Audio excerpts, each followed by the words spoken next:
very much.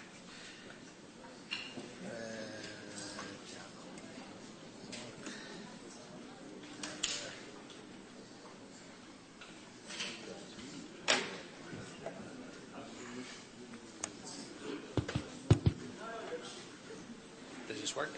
Okay. All right. Good morning. Now, you know me, so I'm not going to take quietness for anything. Good morning. That's more like it. We're in a fantastic city called Istanbul, right? Happening city, vibrant city. So I would expect everybody to be vibrant this morning.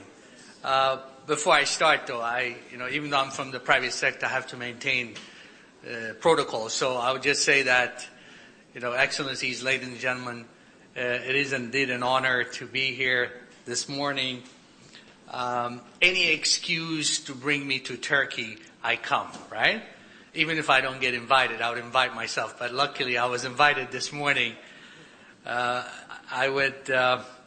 just take a few minutes to talk to you about the investment opportunities in Ethiopia. But the thing is, the speakers before me have covered all the bases. They've talked about Turkey. They've talked about Ethiopia. I'm not sure there's anything left for me to say, but I'm going to try. So bear with me. Before I start, though, I have to say, it took me an enormous amount of effort to get here. 3 days ago, I started in London. Then I went to Dubai. Yesterday, it took me, I don't know how many hours just to get to here from Dubai because apparently the airport was delayed. But when I landed at the airport, I have to tell you, there were tens of thousands of people lining up to come into the airport. And an economy is moving, an economy is growing when you see that many people wanting to pass through an airport. I mean, I finance airlines for a living. I've done a lot of airlines. So I can measure the vibrancy of a country by looking at their airports. So if what I saw yesterday at Istanbul airport was any indication, I know Turkey is on the upward trajectory, right? So that was a very good indication. But of course, we say the same thing about our airport in Addis, right? If you come at peak hours, it looks like Istanbul airport, very busy. But these two countries also have something in common. I think the Honorable Minister of Turkey said that Turkish Airlines is the biggest, I think, flying from outside of Africa into Africa. Well, Ethiopian Airlines also happens to be flying to the most destinations in Africa. So next time, the Turkish business people, you might want to try Ethiopian Airlines as well. I think Turkish is a fantastic airline. My son loves the television commercials of Turkish Airlines. I think they produce some of the best commercials anywhere, especially the football players and the basketball players, So anyways, so much for that. I have a brief presentation. It's called Investing and Emerging in Ethiopia. A few people may have seen it, those who've been on these kinds of road shows with us, but I don't think the Turkish business delegation have seen it. So for the Ethiopians, please, if you're bored, pretend you still like it. But for the Turks, this might be the first one. I do want to start out by saying there's a gentleman here who has inspired, I'm sure, a lot of Turkish people to invest in Ethiopia. He was just sitting here, but he stepped up. Maybe when we come in, I'll share with you my recent meeting with him. He's a really inspiring Turkish businessman. Hopefully this thing works. Yes, it does. I was only given 20 minutes. Normally this presentation runs about 45 minutes. Now, if you want the full version, log on to YouTube. You'll see it, okay? There's the version that we gave in the United States, in Los Angeles and Houston. What I'm trying to do this morning is give you the top 10 reasons for investing in Ethiopia. You're all business people. I'm a businessman. I'm an investment banker. I spend a lot of my time around the world convincing Americans, Europeans, and others to go invest in Ethiopia. I do a lot of private equity investments for big American companies. And they always ask, why should I invest in Ethiopia? You, the same thing. You'll ask the same thing, right? You have lots of opportunities. Turkey is now focused on Africa and a lot of countries. You want to know, why invest in Ethiopia? So what I've done is we've extracted the top 10 reasons why you should invest in Ethiopia. A lot of it may be obvious, but I'll share it to you from my perspective. So, here's a little graph. Sort of simplistic way of showing the reasons, right? The first one, it goes without saying, is the size of the economy. Now, for those who may not be familiar with Ethiopia, today, the Ethiopian economy is the fourth largest in sub-Saharan Africa. By the way, throughout my presentation, when I talk about Africa, I'm talking about sub-Saharan Africa. If you looked at the statistical data of Ethiopia from about 15 years ago, you would not find the Ethiopian GDP anywhere near the top 15. So for this country to have come such a long way, from a completely bankrupt, really horrible place up until 1991, to becoming the fourth largest economy in Africa, is remarkable. Today, only Nigeria, South Africa, and Angola, which, by the way, I'm going there tomorrow, I'm going to Angola, only these countries have GDPs bigger than Ethiopia. So the next time you start saying, why would I want to think about investing in Ethiopia? Think of the size of the economy. It's growing by 10.4% for 10 years in a row. Now, you might say at the beginning, growing by 10% may not have been that difficult, but think of it this way. The GDP is $118 billion. A 10% GDP growth means that Ethiopia is adding just the net increase alone is equivalent or bigger than 17 African countries, just the increase. So it's no longer a very small economy. It still has a long way it needs to go, but the economy has become sizable. We, as a firm, have been doing forecasting about forward-looking because you were investing for the future. By this time next year, the end of 2016, if oil prices stay below $60, the Ethiopian economy will become the third largest in Africa, eclipsing Angola. We originally had done this forecast a year ago. We thought it would take up to 2017 because Ethiopia is not an oil exporter. Therefore, it's a major beneficiary in the collapse of oil prices. That means by this time next year, it will be the third largest economy in Africa. Again, a remarkable achievement. It's not just us saying this. If you look at a lot of the studies done by others, you will also see the same indication. So what does it mean when an economy is growing? And that's one of the reasons we're here, is to court Turkish investors to come to invest in Ethiopia. This graph will show you that last year, total foreign direct investment into Ethiopia was $1 billion. In 2008, it was on less than $100 million. One thing we were going to try to show you this morning, I don't think we have internet connection, but I suggest you go out and buy the Financial Times today. This morning's edition of the Financial Times has a front page story about the foreign direct investment in Ethiopia. We were trying to connect you, but the connection was a little slow. But I urge either you get the online version or the hard copy printout, which I know they sell here in Istanbul.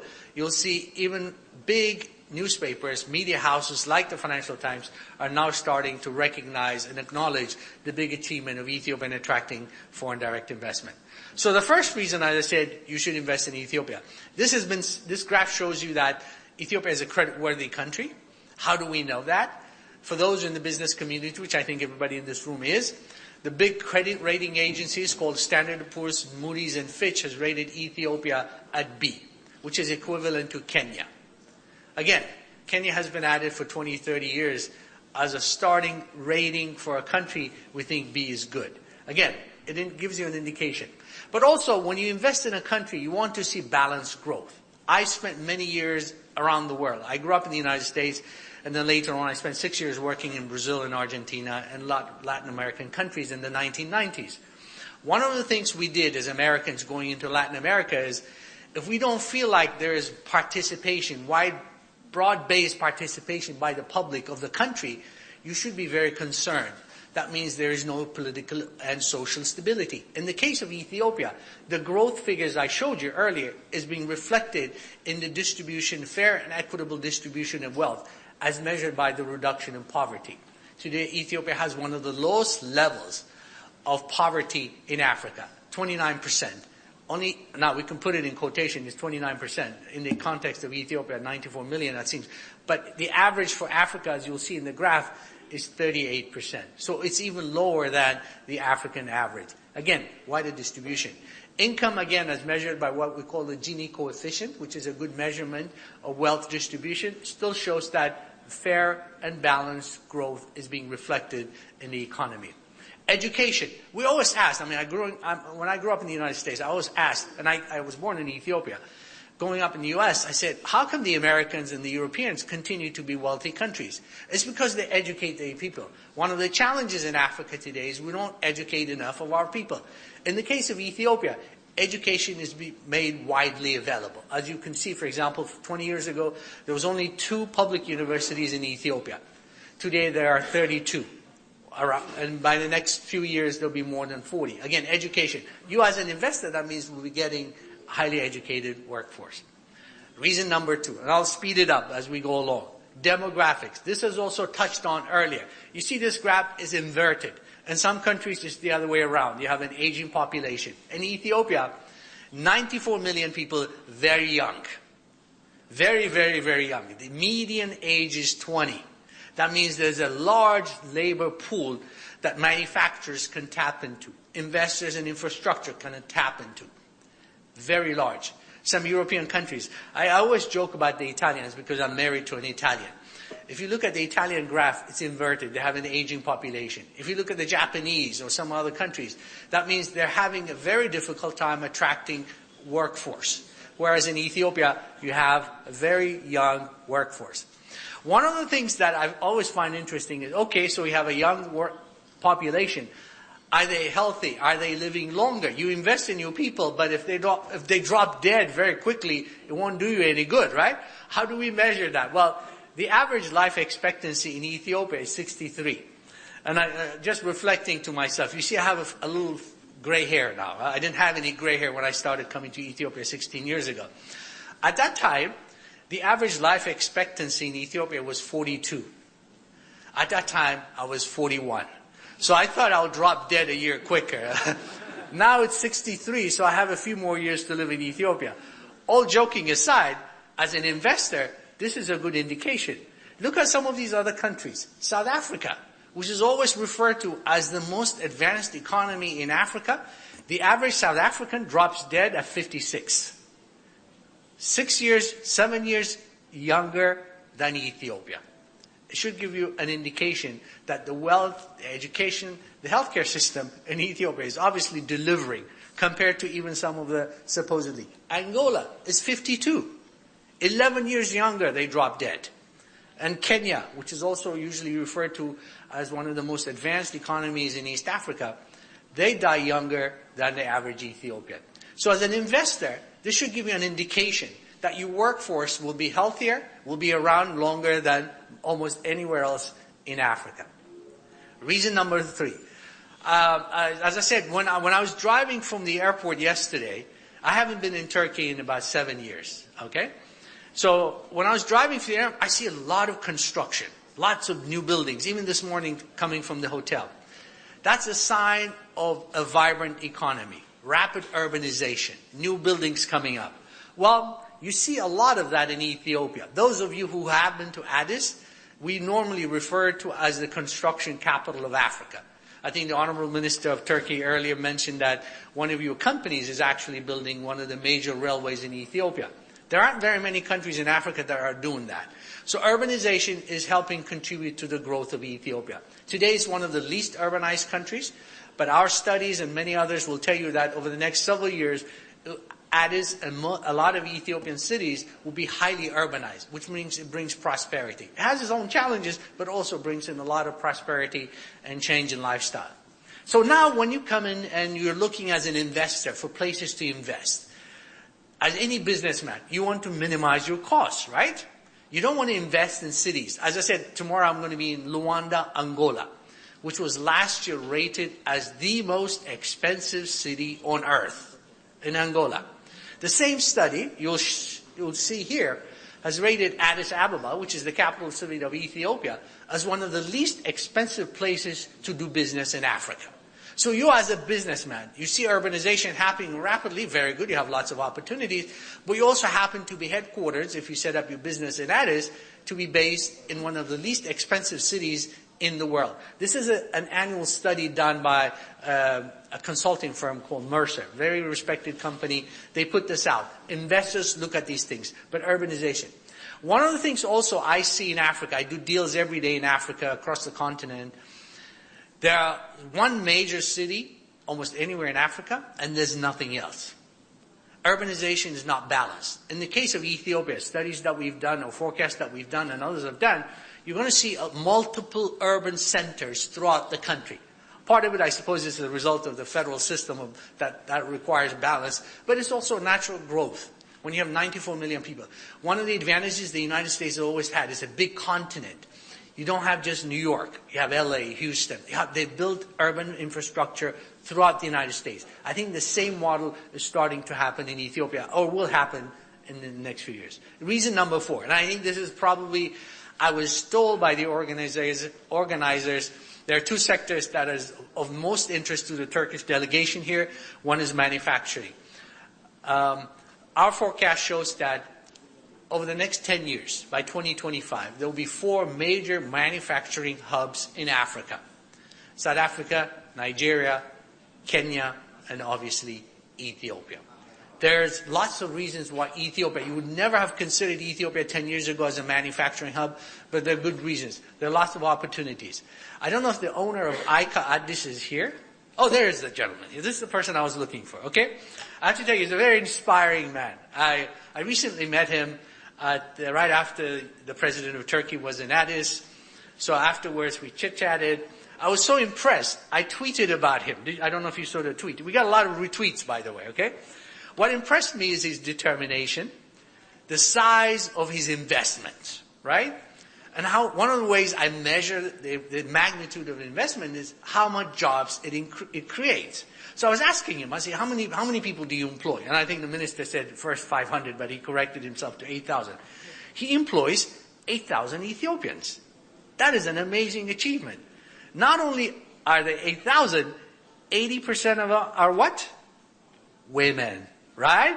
So we should applaud this gentleman here. He's what I call a value-added investor, right? He's achieved a lot. I know recently he and I met again to discuss about his future plans and all. But he saw the opportunity. I asked him how long ago he came. He's been in Ethiopia longer than me, I think, but he's become more Ethiopian. But he saw the opportunity. He came early on, and he's done a fantastic job. Despite some challenges he may have once in a while, like anybody else, he's done it real. Follow him, talk to him. Right? I mean, I know some of you have already invested, but this is why I think manufacturing will do well. Very affordable labor. Again, I like to use numbers. I'm a numbers guy. I'm a finance guy. So you see this graph where it says made in China? We picked that up from the cover of the American magazine called Business Week. They published this a few months ago. In fact, it came out the same week we were doing a roadshow like this in LA, in Los Angeles. Right below it, you may not see, those of you who are in the back, but right below it, they put made in China. Next to it, it says made in Ethiopia. This is the Americans are saying this is the trend they see. A lot of Turkish, a lot of Chinese, a lot of other investors now going to go into places like Ethiopia. We're in the post-China world now. China is going to grow by 6.5%, 7%.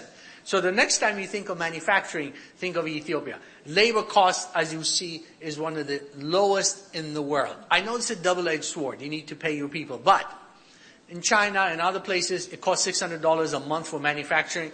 In Ethiopia, I'm sure the Aika gentleman will tell you how much it costs them. It's a fraction of that. Okay? It makes you competitive. But the other thing is electricity. You have to make sure you have power, right? So, very quick graph. Very simple illustration. You see the yellow bar here?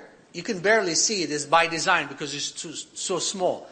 Electricity in Ethiopia is the cheapest on earth. I know the CEO of the power company, she's right here. She will tell you more about it later on. I use this graph all the time. Last week I did an interview with the Financial Times in London, and this is the same graph we use. They're going to show the video this week. Okay? It's 4 cents or 4.5, 5 cents per kilowatt hour. Across the border from Ethiopia and Kenya, it costs 3 times as much. So if labor is competitive, if electricity costs a third as it does in Kenya, I am sure, as much as we love our Kenyan brothers, the place you want to invest is in Ethiopia, right? So manufacturing, I think, would be a big winner. Yeah. There's a reason I show you this graph. I was going to show it to you in the front end. I normally do. But this time I wanted to show it to you. We have the most successful airline in Africa. It's not just me saying this as an Ethiopian, as a proud Ethiopians, but the numbers and the success tell you. There's a reason I tell you this, because transport and logistics is also very critical for anything you do in Africa in particular. I can tell you, in many African countries, you go from one country to another as a neighboring country, you first have to fly to Europe to get back to the next African country. You don't do that in Ethiopia. You fly daily almost everywhere on earth. But they also happen to have the largest cargo fleet of any airline in Africa. And last year, they made more money than all African airlines combined. That includes South Africa, Kenya. All of them combined did not make what Ethiopian Airlines made. This should give you an indication that, again, if you invest in Ethiopia, the transport and logistics. The road, the railways, enough has been said, but it's work in progress, of course. But by the time you invest there, I don't know if there's anybody here from the Railway Corporation of Ethiopia. No? Okay, there's enough. Okay. Today, and I'll be honest, and I think the icon gentleman will tell you, to ship goods from Addis to Djibouti may take you 3 days, right? Or 4 days. Let's be generous. At this time next year, it will take you 10 hours. You know why? The railway from Addis to Djibouti will be completed in 2016. So imagine, when you put together your business plan, transport logistics is one of the things you look for, right? So you don't plan because it takes 4 days today. You plan when it takes 10 hours to deliver it. That's the kind of thing that we see. That is one of the things that will give you competitive advantages for you manufacturing any business that you have. Just a small thing here before I go to the next slide. A lot of you have been told Ethiopia is a landlocked country, right? Right? Is that a fair statement? Right? But that's form over substance. That's technicality.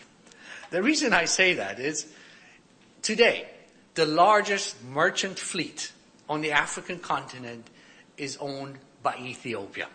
The ships just happen to be docked in the port of Djibouti. Even South Africa doesn't have a merchant fleet to match Ethiopia. And they have a huge coastline of their own. So when the people tell you Ethiopia is landlocked, you say, yeah, we know about it. It's on the map.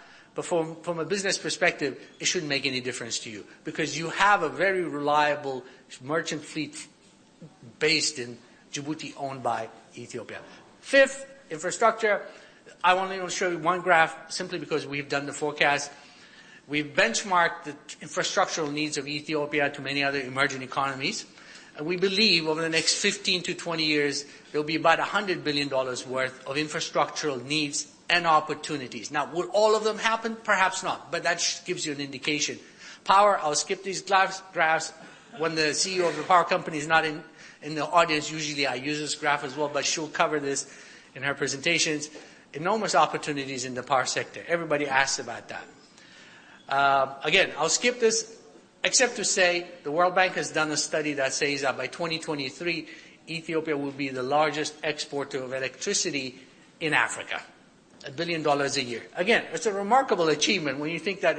I wouldn't mention the country I was in. About a month ago, I gave a speech in West Africa. Let's call it, it's a big country. Let's call it big, not mentioning it.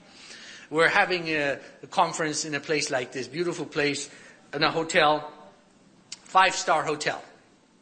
I was there 2 days. Power went out every 5 minutes. And we were talking about bringing foreign direct investment into this West African country. So you can imagine the investor's confidence when you see those kinds of issues that you face. Telecoms, I know you've been told telecoms is off limits to foreigners. The only thing I should suggest to you is that work around it. You don't have to own the phone company. There's lots of technologies that you can build around. The reason I say that is today, the Ethiopian telecom market is the 3rd largest in Africa. Only South Africa and Nigeria have bigger subscribers than Ethiopia. Okay? Keep that in mind.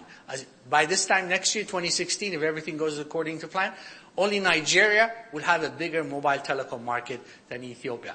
So when people tell you the telecom market is off limits to foreigners, again, this is form over substance. You don't have to own the infrastructure. which the government says it has to own. But you can do things, value-added things around it. Mobile banking. All these are technologies that you can do. All right? So think of that. Number 6, huge untapped natural resources. I'll only show you one graph. Normally we spend a lot of time. For those of you who are interested, I'm sure there are people in the audience who want to talk to you. Lots of resources. Chinese and others are investing in that area. Look for it as an opportunity. Agriculture. I'm not sure how much interest there is from the audience from agriculture, but this would definitely be one of the sectors. If you ask me, I convince a lot of private equity funds. Imagine private equity funds investing in Ethiopian agriculture. The entire value chain is available, from the farmland to the production, to the value-added production. I always use the example of coffee as just an illustration. How many of you have tried Ethiopian coffee? Can I see a show of hands? The Turks? Okay, wow, very good. A lot of people. It's probably, listen, you would agree with me, it's the best coffee in the world, right? Right? Yeah, well, see, that's why I know you were a smart businessman. Very strong, yeah, well, you need the caffeine, right? Let me tell you, there's a lot of ratings that have been done every year. But today, and this is also for the Ethiopian government officials, we export raw coffee. We're the largest exporter of coffee from Ethiopia, from Africa, okay, amongst the top. We export raw coffee. I want you all to think of the business opportunity here. I think Ethiopia has the opportunity to produce, and we're just using coffee, to produce branded coffee for export, value-added for export. Folgers, Maxwell House, Nescafe can be produced in Ethiopia, right? So when we think about agriculture, think of all the things. Today, for example, Ethiopia imports packaged juice from Saudi Arabia and Dubai. I think that should be a crime, right? It should all be produced in Ethiopia and exported to them. All I'm saying is agriculture, enormous opportunities, take advantage of it. Okay? Livestock, you heard about it, the largest in the world. This, I think, the Turks have done a fantastic job of being one of the most favored tourism destinations in the world. Maybe there's a lot we can learn from you. But there's a lot of opportunity in the tourism sector. There are a number of people here in that sector who are building hotels.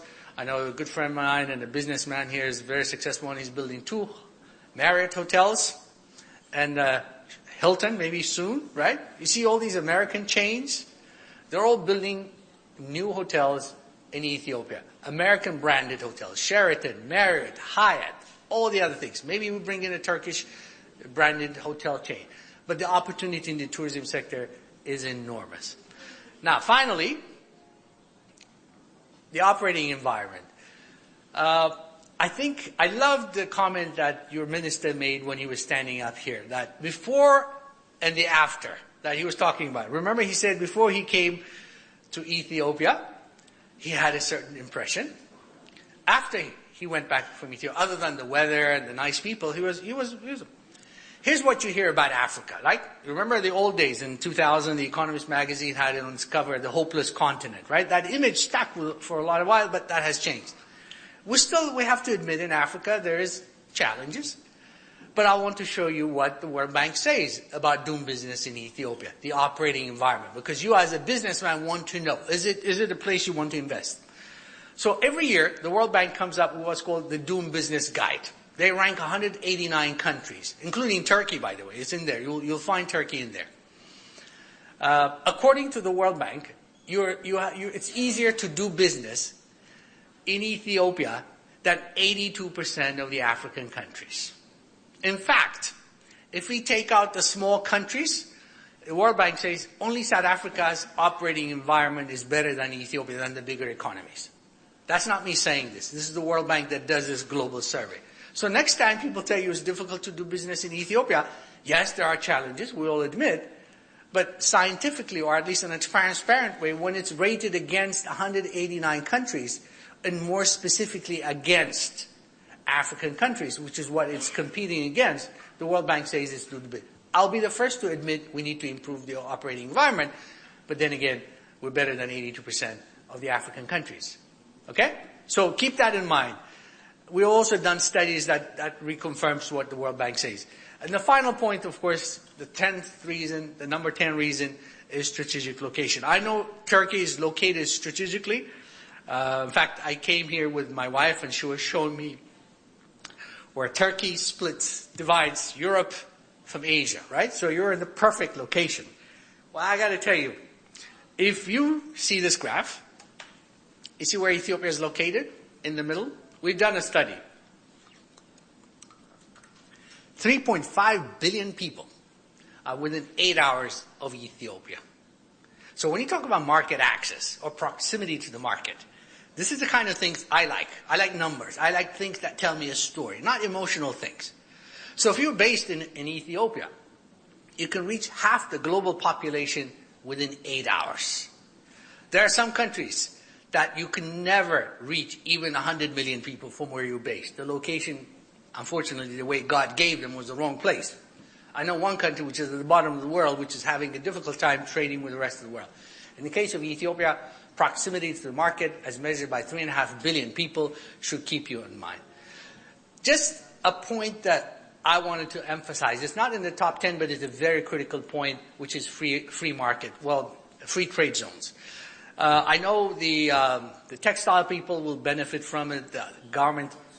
But the point is, if you look at this, Ethiopia benefits from what's called AGOA, which is quota-free, duty-free access to the United States, access to Europe, and now access to much of Africa through not only COMESA, but what's called the free trade agreement, as you will see in this graph here. So you'll have quicker access to these things. So, ladies and gentlemen, I showed you data. I showed you information that's factual. At the end of the day, if I were to make a decision about which places in Africa I want to invest, I would pick Ethiopia for the top 10 reasons I mentioned. The size of the economy, proximity to the market. One thing I should have mentioned, which I know is very important, it's not in here. In Africa, a lot of emerging economies in particular, but in Africa, political stability is key. Investors would not invest in a country that is politically unstable. By that measure, I think Ethiopia passes that very well. The neighborhood may be unstable, but the country, and eventually even the neighborhood, will come stable. I suppose Somalia and South Sudan. But the political stability is one of the key. Whenever I talk to American investors, last week I was in Europe talking to European investors, one of the key criteria they look for is political stability. By that measure, adding into the top 10 reasons I showed you earlier, I would think you would want to consider Ethiopia as being one of your investment destinations. And thank you for having me this morning.